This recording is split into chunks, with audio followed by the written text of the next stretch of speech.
Europe 1, bonjour. Raphaël Duchemin. Et à 6h20, nous sommes avec Pierre Rondeau sur Europe 1, économiste du sport. Bonjour. Bonjour. Et merci d'être là, tôt évidemment. 2024, c'est à la fois loin et c'est vrai que c'est prêt à la fois, puisque c'est dans 7 ans. Délai qui reste à Paris pour préparer finalement ces JO. Je lisais ce matin qu'il y aurait à la clé entre 120 et 250 000 emplois, ça varie. C'est le Centre d'économie du droit et du sport qui s'avance sur les chiffres. Ça vous paraît être les bons ? Alors, c'est toujours très compliqué de pouvoir faire des estimations 7 ans avant une grande compétition internationale. Moi, ce que je préfère faire, c'est me référer au passé et justement aux événements précédents, s'ils ont ou pas été créateurs d'emplois, et notamment d'emplois durables et pérennes. Alors, ils l'ont été, mais pas tous. Alors justement, pas tous, parce que si moi, par exemple, je prends l'Euro 2016, oui. Effectivement, l'Euro 2016 a pu créer un emploi ou des emplois pendant justement la compétition. Véritable accélérateur pour l'économie française. Bien sûr, mais est-ce qu'après l'Euro 2016, on a vu une inversion à la courbe du chômage, par exemple ? Si je prends les chiffres justement du CDES, entre 150 000 et 250 000 emplois, c'est justement étalé jusqu'en 2030 à travers justement les travaux sur les infrastructures, sur le tourisme, sur l'accueil. Étalé sur 30 ans, ça fait en moyenne du 6 000 emplois par an, ce qui est une brindille par rapport au nombre de chômeurs qu'il y a en France, au nombre d'emplois salariés qu'il y a en France. Donc, je ne pense pas qu'on doive se focaliser vraiment sur la création d'emplois nets, pérennes et durables lors d'une grande compétition internationale. Je vais plutôt mettre en avant l'héritage structurel, les infrastructures, que l'emploi directement. D'autant plus que l'un des arguments du projet de Paris 2024, c'était de dire que justement on avait déjà entre 90 et 95% des infrastructures.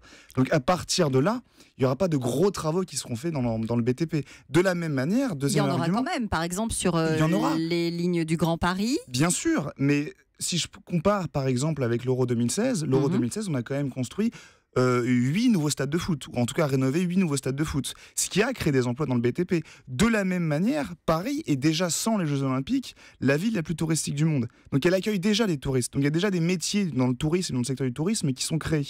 Donc prudence sur l'euphorie générale, c'est ça ? Non, on peut être euphorique parce qu'on peut être très content ce matin d'avoir eu les Jeux Olympiques 100 ans après les dernières Olympiades. Mais n'en attendons pas trop. Mais moi, en tant qu'économiste, je ne veux pas me focaliser sur l'argumentaire économique. Alors, dites-moi, concrètement, nouvelles infrastructures quand même. Je pense par exemple à la piscine olympique, les villages olympiques qui vont ensuite être reconvertis en logements. Logements entre 3 500 et 7 000. Ça, c'est évidemment du bâti, donc c'est à mettre au crédit du BTP. Aménagement routier, il y a des murs anti-bruit aussi qui vont être construits. Donc ça aussi, ça va apporter du travail. On va vendre aussi pas mal de billets, 9 millions prévus. Ça, c'est une manne importante. Alors, la manne de la billetterie, elle, est intégrée directement au budget actuel du dossier de la candidature. Mais qui dit 9 millions de billets vendus, dit aussi des personnes en face qui vont consommer français. Bien entendu. Alors justement, là-dessus, on est entièrement d'accord que justement le fait d'accueillir les Jeux Olympiques, qui est la compétition la plus suivie au monde, qui fait en moyenne plus de 3,5 milliards d'audience à la télévision, donc Paris, l'image de Paris sera bénéfique à travers le monde. Ça, je dis pas le contraire, mais ce que je mets en avant, c'est le fait que Paris soit déjà la ville la plus touristique du monde. Donc effectivement, on va vendre des billets auprès de touristes, mais ce qui va se passer, et ce qui s'est passé pour l'Euro 2016, et ce qui s'est passé pour la Coupe du Monde de football en 98, c'est qu'il y aura simplement une substitution, un remplacement des touristes culturels qui avaient l'habitude de venir à Paris pour la Tour Eiffel, pour le musée du Louvre, pour les Champs-Élysées, qui seront remplacés par les touristes sportifs. À l'Euro 2016, on a vu une augmentation du nombre de touristes, mais les musées, eux, ont constaté justement pendant la compétition une réduction de la fréquentation culturelle.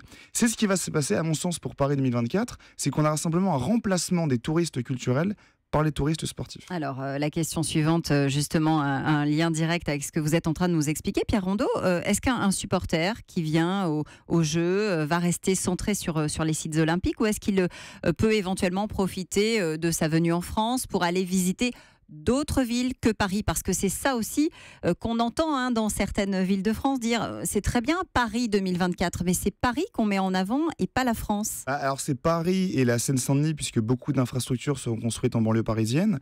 Avec aussi des épreuves à Marseille notamment. Exactement, à Lille, je pense à Lille notamment le tournoi de football olympique, à Lille les épreuves de voile. Donc c'est vrai que la province pourra aussi être bénéficiaire. On sait à travers des études que le touriste sportif et notamment le touriste footballistique est un gros consommateur. Alors vous allez me dire qu'ils consomment essentiellement dans les bars, mais en tout cas ils consomment. Et donc l'avantage qu'on pourra avoir, justement je parlais d'un remplacement des touristes culturels par les touristes sportifs, c'est que l'avantage du touriste sportif, c'est que lui va consommer.